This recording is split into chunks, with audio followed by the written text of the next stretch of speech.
E voltamos ao ar com Conexão Futura. Agora são 3 horas e 28 minutinhos. Muito boa tarde. Segundo a Organização Mundial da Saúde, 80% da população mundial terá ao menos um episódio de dor nas costas durante a vida. No Brasil, é a doença crônica mais comum, atingindo cerca de 36% da população, isso segundo dados da Escola Nacional de Saúde Pública. As causas para as dores nas costas são muitas e variadas: excesso de peso, desvios posturais, problemas musculares, nervosos e até mesmo alguns tumores. Tem pesquisas recentes que apontam que 90% dessas dores são provocadas por tensões nervosas causadas por estresse emocional, estresse no trabalho, em casa, enfim. As dores lombares são mais comuns após os 40 anos, porém podem ocorrer em qualquer idade. Segundo dados do Ministério da Previdência Social, é uma das principais razões de licenças trabalhistas com duração superior a 15 dias. A partir de agora,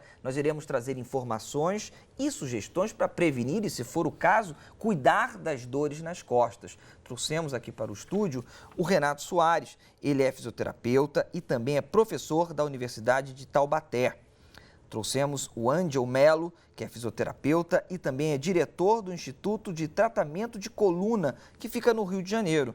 E a jornalista Alessandra Pereira, que enfrenta esse problema. Você em casa, claro, é nosso convidado, é super convidada. Você sente dores nas costas? Conhece alguém que tem que lidar com esse desconforto? Como você se cuida? Eu quero saber essas informações. Aproveite para tirar suas dúvidas, compartilhar, é claro, a sua história com a gente, mandar mensagens, comentários, opiniões. Tem 3 maneiras de entrar em contato com a gente. O nosso Facebook é esse que vai aparecer na sua telinha agora, o canal Futuro Oficial. Tem um post aqui com uma menina com as mãos nas costas.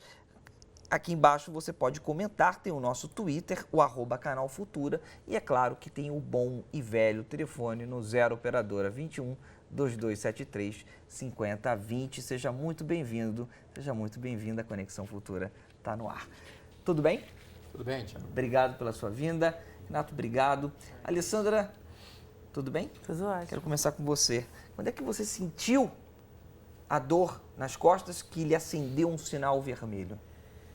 Bom, eu tive a minha crise de verdade na coluna, eu tinha 25 anos, mas eu comecei a ter bastante dor a partir dos 20 anos.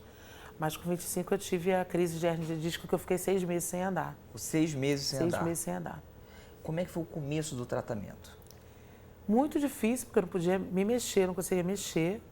E para chegar até um hospital era muito doloroso. E eu fiz exames, tomei muito remédio, tomei muita injeção na época, já tenho tempo. Eu acho que hoje o tratamento é um pouco melhor, né? Mas eu sofri muito, eu tomei muitos remédios, muito. Renato, quais são as características mais comuns de uma dor na lombar, por exemplo? Na verdade, a dor lombar ela é muito complexa, né? A gente tem um crescimento muito grande de pessoas com incapacidade devido a essa dor. Sabe-se que nos últimos 20 anos aumentou cerca de 60% a quantidade de pessoas com dor lombar. Por quê? Então, essa é a grande pergunta. Sabe-se que a grande maioria das pessoas com dor lombar tem uma alteração não específica, é multifatorial de fato. Destas, 1/3 vai ter uma dor recidivante e dessas, de 5 a cada uma vai ficar muito incapacitada. E essa é uma grande preocupação. Não existe, de fato, uma alteração única. Ela, de fato, é não específica, ela é muito mais complexa do que tenta se simplificar. A hernia de disco pode existir sim, mas acomete talvez 4 ou 5% de toda essa população. O que dificulta é uma ação pensando de uma forma simplista. O que se sabe é que se você tem uma ação rápida, por meio de informações, num primeiro instante com esse paciente que teve essa primeira crise, a probabilidade de melhora dele vai ser grande. Agora, falando de uma forma simples, mas que muitas vezes acontece, uma pessoa, e talvez você que está em casa vai se identificar ou conhece alguém, sentiu uma dor nas costas e aí tomou um remédio, se automedicou, ficou bem por algum motivo. Aí no segundo dia, mesma coisa, no terceiro e assim vai. isso é reprovado desde sempre? Isso é reprovado, Thiago. Na verdade, isso é uma cultura que tem sido desenvolvida há muito tempo, de que a partir do momento que você apresenta uma dor, seja em qualquer região do corpo, uma dor articular ou muscular, você toma um remédio justamente para você começar a minimizar o sintoma. O grande problema é que o remédio ele não consegue tratar a dor. Ele pode mascarar. Ele mascara o problema. Quer dizer, o indivíduo toma o remédio, a dor começa a reduzir e ele acha que realmente a lesão está começando a ser sanada. Ele realmente acredita que está sendo tratado. Passa o efeito do remédio, o remédio ele sai do corpo e as dores voltam a aparecer. O que acontece? Ele vai fazendo isso de maneira repetida. Agora, Ângelo, mesmo um dia só, senti dor, por exemplo, ontem. Tomei um remedinho, hoje estou muito bem. Amanhã fico bem. Mesmo assim, eu devo procurar um especialista. É sempre importante, Thiago. Ao menor sinal de dor, o interessante é você buscar tratamento. O remédio ele não se configura como tratamento. Ele é um paliativo para você conseguir reduzir o nível da sua dor e desenvolver as suas atividades profissionais, de você tentar levar um dia bem, digamos assim. Mas o remédio ele não pode ser a única solução. Ele é uma situação que deve contribuir para reduzir a dor, mas não somente ele. O importante é você buscar um tratamento de fato. As razões podem ser muitas. Mito ou verdade? Vamos começar com o primeiro mito ou verdade. Enfim, estou aqui acompanhando as discussões nas nossas redes sociais e vejo que uma pergunta acaba sendo a primeira sobre mito ou verdade. A relação do sedentarismo com as dores lombares? Sabe-se que a melhor qualidade de vida, a diminuição de fatores de risco gerais, dentre eles posturais, pode ser, de fato, um fator de risco de perpetuação dessas alterações. O que sabe-se também é que as características comportamentais de uma pessoa que tem uma primeira dor são talvez os fatores mais importantes para que isso gere mais dores, ou seja, essa pessoa começa a ter muito medo, começa a ter comportamentos de evitar o movimento. Isso facilita de fato com que ela tenha dores recidivantes.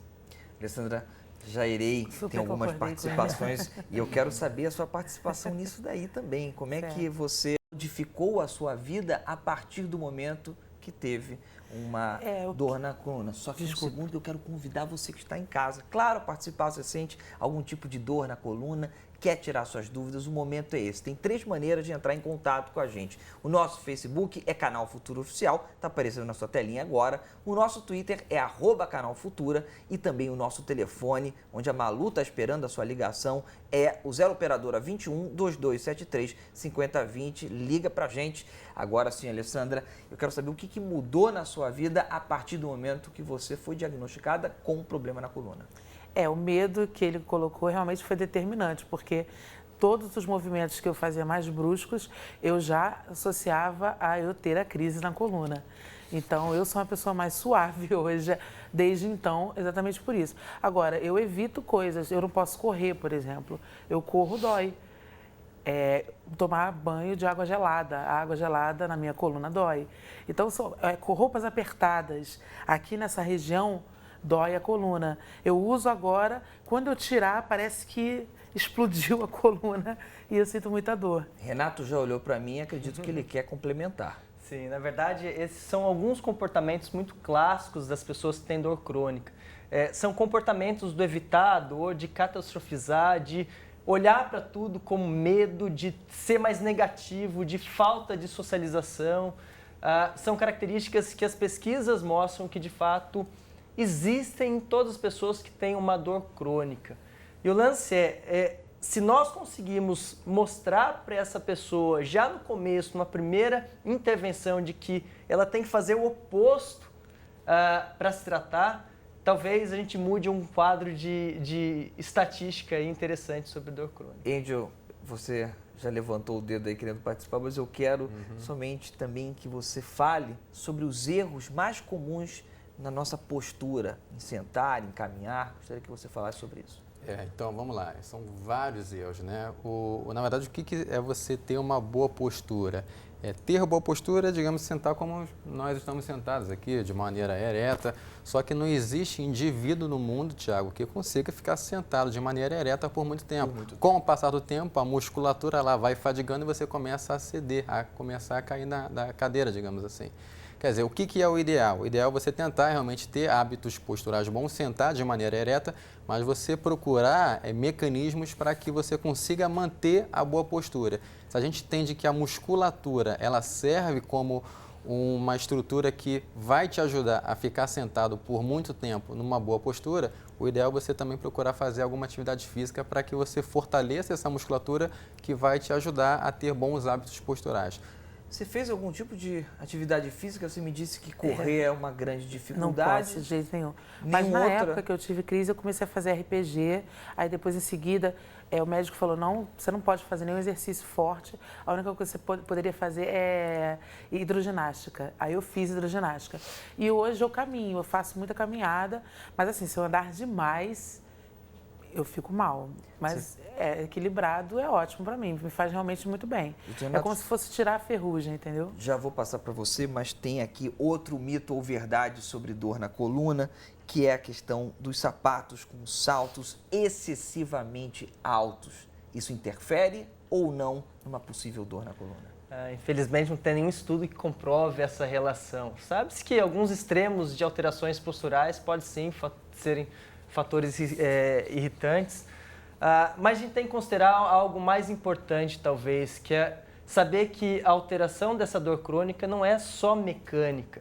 Existem alguns estudos dos últimos 5 anos que mostram que existem alterações reais, centrais, no sistema nervoso central, com alteração até de quantidade de substância cinzenta em pessoas que têm dor crônica, alteração de fluxo sanguíneo em áreas comportamentais e que geram ciclos viciosos de alteração mecânica, porque daí você vai hiperproteger a região, uma percepção errada, ou seja, uma hipersensibilidade central que interfere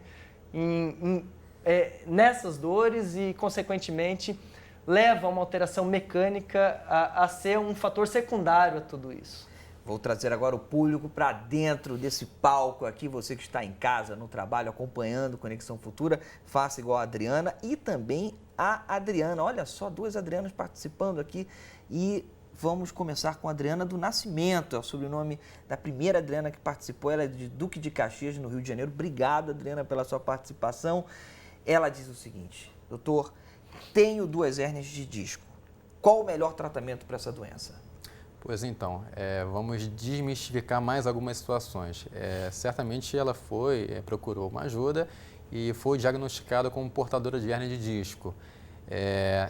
Existem situações, Thiago, em que a paciente ela faz o exame e são diagnosticadas, digamos, hérnias de disco de grande intensidade, uma hérnia avançada, mas aquele sujeito ele não apresenta o sintoma de dor condizente com o exame, digamos. Ele tem um exame grave, mas o quadro clínico dele, como ele se apresenta, é um quadro de dor branda. O inverso pode acontecer também. O ideal é você buscar tratar o que originou a hérnia de disco. Esse que é o ideal. Tentar buscar saber um pouco mais da vida dessa pessoa, saber os hábitos que ela teve, que justamente culminaram com o aparecimento da lesão. Sentiu uma dor nas costas, na coluna, a quem eu devo procurar? Hoje em dia, o profissional que está sendo mais solicitado é o fisioterapeuta, porque ele vai fazer uma análise, ele vai fazer uma avaliação para tentar justamente identificar da onde foi que se originou toda a lesão mecânica do sujeito. Onde é que foi, qual foi digamos, o segmento da coluna que parou de se movimentar, digamos assim, que originou toda a lesão estrutural da coluna em si. Depois do fisioterapeuta existe uma gama de possibilidades. Justamente, porque eu falo em relação à fisioterapia porque é tida como um tratamento conservador. Quer dizer, existem uma série de tratamentos. A fisioterapia é uma abordagem cirúrgica também, ela pode ser considerada, mas hoje em dia sabe-se que o tratamento conservador ele tem o mesmo efeito ou um efeito um pouco maior do que uma intervenção cirúrgica. Por isso que hoje em dia um tratamento conservador ele é mais buscado, deveria ser mais buscado também. Nem sempre a cirurgia é o que resolve, né? Sim. Alessandra, isso foi indicado para você? Foi indicada a cirurgia. Inclusive, eu tive até uma ameaça, entre aspas, que se eu tivesse essa crise novamente, imediatamente eu teria que ser operada. Agora, Angel falou de repostura, ou seja, você recondicionar a forma qual você anda, a forma qual você senta. Isso foi uma realidade para você? Me conta um pouquinho. Foi uma realidade porque se eu ficar muito largada, eu vou sentir dor. Colchão também, a forma de dormir é uma coisa determinante, porque se eu dormir mal, torta alguma coisa, no dia seguinte eu não ando mais, não consigo nem levantar. Então, existem coisas. É lógico que eu sou um pouco relaxada e acabo sofrendo alguma coisa, mas eu não sou tão relaxada quanto eu era antes. Presta atenção, vamos trazer participação. Falei da segunda Adriana, infelizmente ela não deu o sobrenome, mas mesmo assim agradeço. A Adriana é de Bento Ribeiro. Ela diz o seguinte: Doutor Renato, sempre tive dores nas costas, fui ao médico e ele passou o remédio, mas de nada adiantou. Após isso, o médico falou que a culpa seria do sobrepeso. Aí eu emagreci, mas não melhorou também. Depois de um tempo, levei um tombo e as dores ficaram ainda mais fortes. Sou cuidadora de idosos, muitas vezes carrego o peso deles. As dores podem vir disso, doutor Renato? De fato, podem. Eu acho que de fato, a hora que você mantém uma boa postura, com a musculatura te protegendo, você vai ter uma minimização das consequências de uma dor crônica. Mas se não existir uma abordagem maior do tipo mova-se de forma gradativa, faça uma reabilitação adequada, existem várias técnicas de fisioterapia que têm abordagem para uma ação inicial rápida de uma intervenção, de uma melhora. Hoje em dia tem algumas ações definidas como subgrupos para o tratamento da dor lombar, no qual você consegue identificar características clínicas dessas pessoas e agir com uma técnica específica, seja ela a manipulação vertebral, seja ela o fortalecimento segmentar, seja ela o fortalecimento global, enfim, várias possibilidades de ações. Essas sim são as mais eficazes. Portanto, a melhor saída é procurar as melhores orientações e procurar um bom fisioterapeuta.